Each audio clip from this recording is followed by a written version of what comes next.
What's up, Grandmaster Igor Smirnov is here from the Remote Chess Academy, and I'm extremely pleased to welcome you into this new course. This course is a roadmap for you to achieve the 2000 rating mark. 2000 rating is a long-term goal for many, even though very few people actually hit it. And this course is supposed to help you and show you the way.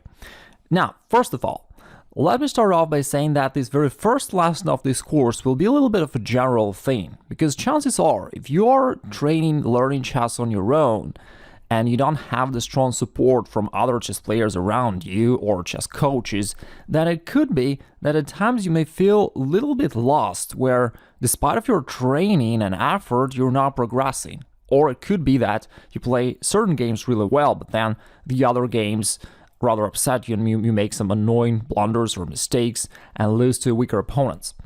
Therefore, I want to show you this big picture so that you understand clearly how chess progress happens generally speaking. How did you get to the level where you are right now? Why cannot you progress further quickly? And what do you need to do in order to make it happen? Okay? So without further ado, let's first talk a little bit just about this 2000 rating. Is this even an achievable goal, or does it require that you sell everything you own, divorce your wife or husband, go into a cave and spend the rest of your life learning chess? Well, it doesn't require, of course. In this case, you just need to know specifically how to do that. But yet alone, it's not that easy because, again, most players unfortunately never achieve this goal. Now, let me show you the rating chart so that we can see how realistic it is for you to achieve this rating. This is the rating distribution chart for the United States Chess Federation. And again, it's not about the specific numbers, of course, it's just to see the general picture, okay? Because this data is also a little bit outdated, but I couldn't find an up-to-date information. Anyway, let's take a look. For example, if you can make it to the Class C players, and if you can get to this rating level of 1500, more or less, then very roughly speaking, we can say that you're in the top 25% of players. Not bad. Let's go next. If you can make it up to 1800 rating, then you're already a Class A player and you belong to the top 10%, again, roughly speaking, of all the players. That is already pretty great, and a lot of players actually struggle to achieve even 1800 rating. Finally, if you can get to that 2000 rating level, which is a great round number, but also it makes you already transitioning from Class A players to an expert level player, and I believe that in the US you can even get this kind of title of an expert, chess expert.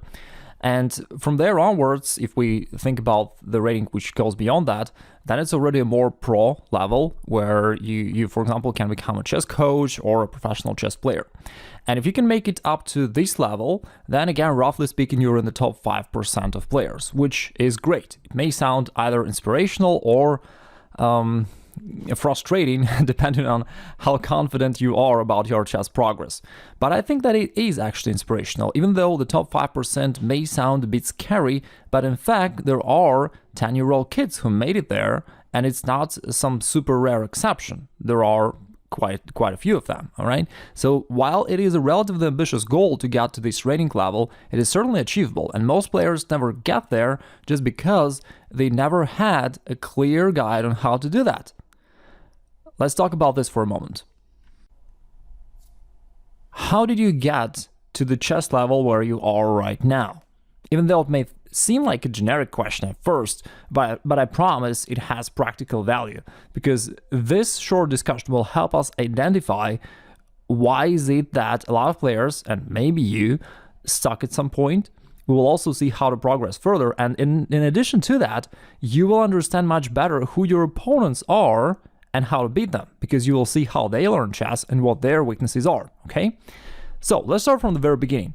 How do you learn chess at the very beginning? So I've just opened an article on Remote Chess Academy's website about this, which is chess rules. So it is either that you study chess rules yourself using some internet resource or a book, or maybe somebody like your dad or your coach taught this to you, okay?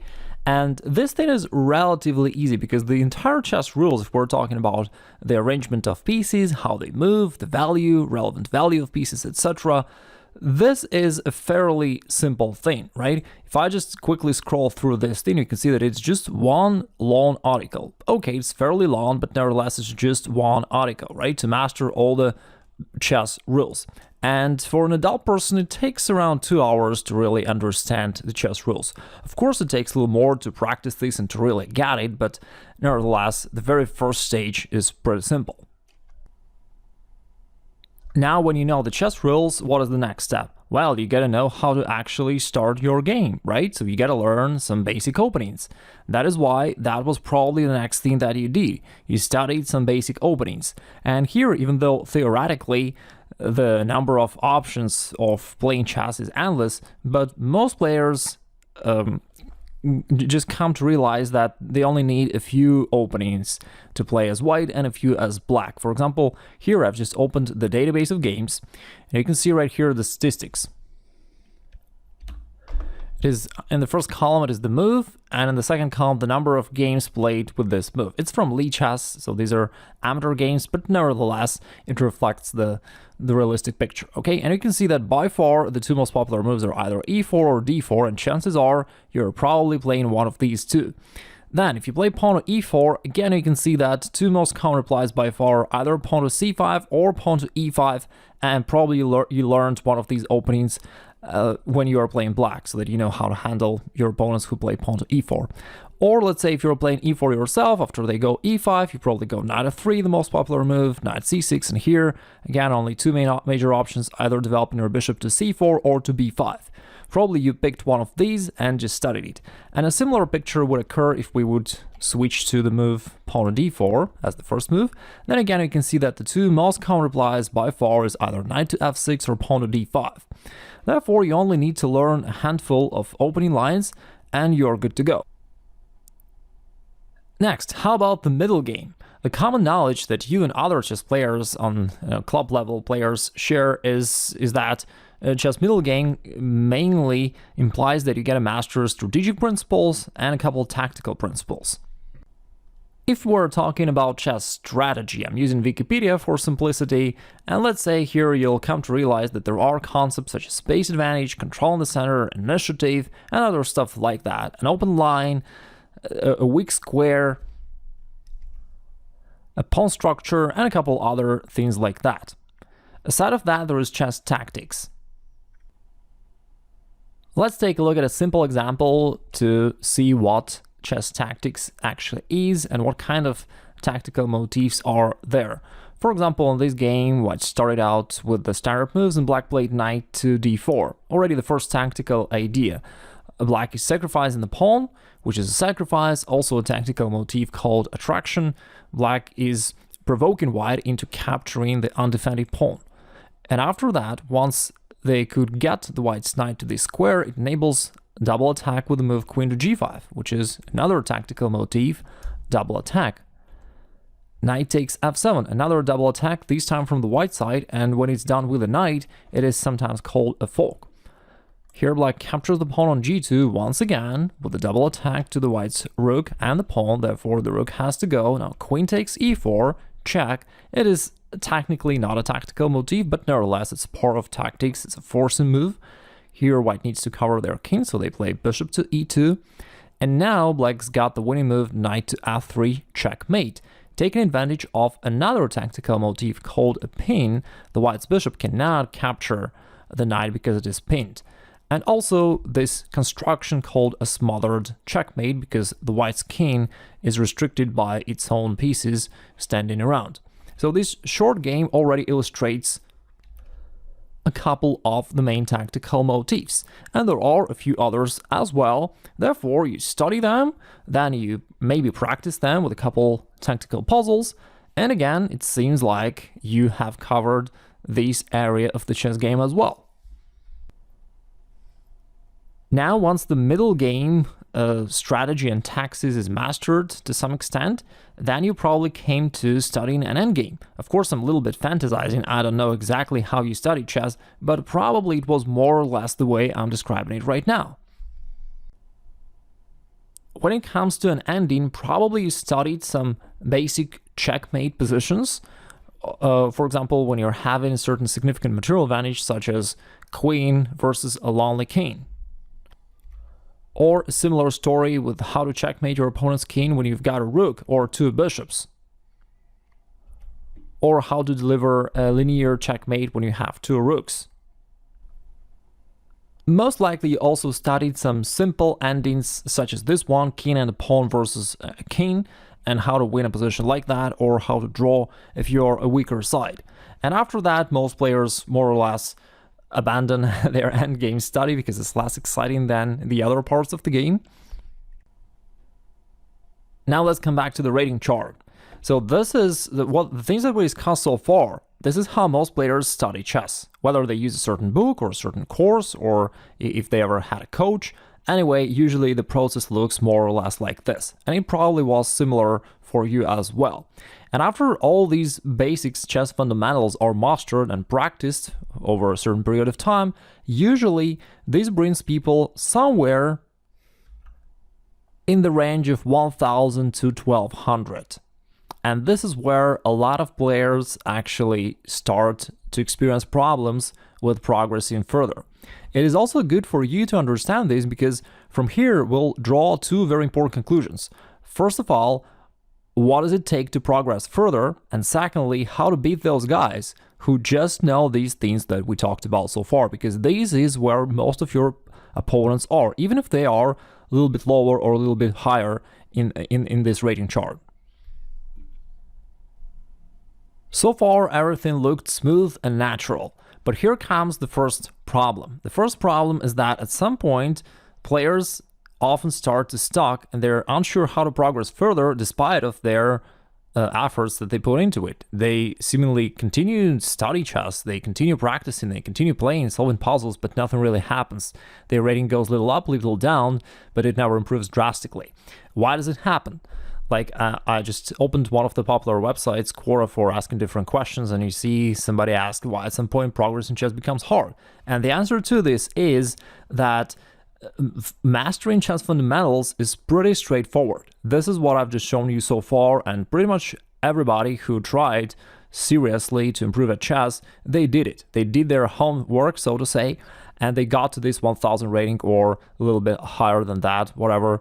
And after that, it becomes a lot less clear what to do next, because so far, what I've shown you so far, mastering fundamentals of openings, middle game, endgame, pretty much any chess book, would cover that. But what to do beyond that, if you want to go beyond that, that is something that most players don't know, including most coaches, actually. And if I also go to other questions popular questions that people asked on the same website, here you can see somebody's asking, like, how to get from 1800. Another popular question, how long does it take to go from 1200? Another question, what does an 1800 ELO chess player know that a 1200 doesn't? Why can't I progress any higher than a 1200 in chess? As you can see, if you ever struggled progressing from this level, you are not alone. These are the most popular questions that people ask and desperately try to find the answers online. So that is one of the problems. That's, like I said, mastering chess fundamentals is clear, straightforward. Everybody pretty much knows what needs to be done there, but going beyond that becomes a lot harder. But don't worry, in the next lessons I'll show you specifically what you need to do to make it happen. So far we talked about the major problem number one in your progress. What is this roadblock on your way to the 2000 rating? And the roadblock number one is that it is unclear how to progress beyond chess foundational knowledge, okay? The problem number two is that there are too many rules and a lack of clarity, lack of focus. As you may notice before, we talked about, let's say, around 10 main strategic principles, around 10 main tactical motifs. In addition to that, you're supposed to take into account planning, calculate variations, visualize those variations, evaluate a position, make sure you're not making blunders, and all in all, there are so many things to take care of that it becomes confusing. And even though you know a lot of stuff, but it doesn't give you a clear answer on specifically what you need to do when you're playing chess, which thing to focus your attention on, what is the most important factor which should be prioritized above everything else. And that is the thing that I'll address already in the next lesson, so that thing will clear really easily. That was the major problem number 2, and here we go with the major problem number 3. It is how to beat an equal opponent, because most of the players share the same foundational chess knowledge, and you know this, your opponent knows this just as well. Then how can you win? In order to win, you gotta know something extra, right? Something that your opponents don't know or didn't master, and that's why you need to know something extra.